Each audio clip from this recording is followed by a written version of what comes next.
bit like buses, isn't it? You get nothing for a year, and then you get 2 in a week. Do another video. This has been quite a challenging week for my pond filter. Let me explain.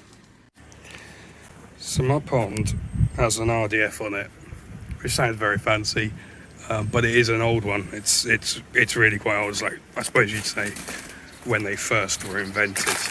It's big, it's massive, and I fixed it up when I got it, but it's a little bit ropey around the edges.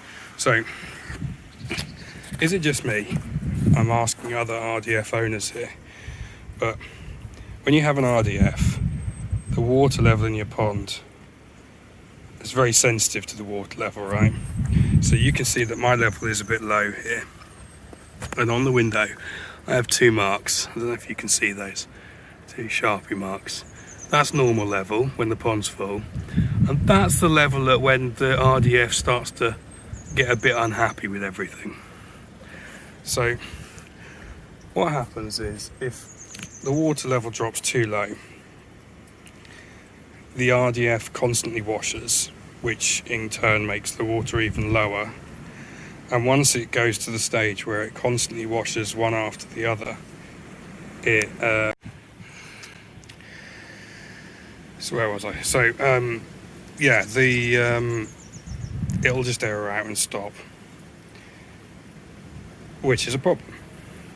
So here we are in the very, very cold weather.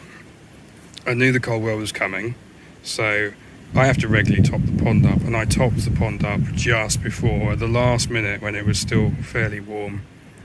Now, admittedly, my filtration, water filtration is there. Not good to leave filters outside like that. Got away with it so far, but it's not a good idea. But in the cold weather, that, and obviously the hose pipe, it goes all the way down there, froze. So I couldn't top it up. So, when that happens, and the RDF stops, you can still put the pump on if you want, but eventually the mesh will get blocked, and then put extra pressure on the mesh.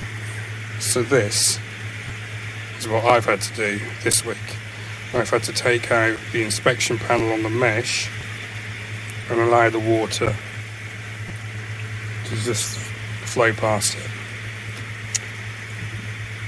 Now it's still collecting some stuff, and to be honest, there probably isn't a massive amount of solids in there this time of year because I'm not feeding, but that means that some of that stuff is going into my moving bed and then on back into the pond. It's not actually doing any mechanical filtration.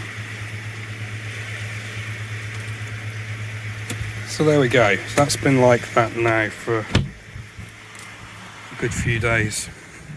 It's one of the reasons why I want to get the filter put into the shed, because at least it's all a little bit more protected. I have a problem with the water supply in the pond because I'm like quite a long way away from the house, and away from the drain, so everything has to come up and down the garden on pipes, and they're not under the ground, so they're not protected from the temperature. But anyway, I don't know if any other RDF users get the same thing, or whether it's just me. This one does seem to use a lot of water. It will wash every hour, regardless of whether it needs to or not. It does like a maintenance wash that's programmed onto the controller until I can replace the controller with one while I'm building my own. That's just the way it is. But every 2 days I top that between those 2 lines up. There you go, just a short one. Hope everyone's doing well. Sun's out now, it's all good.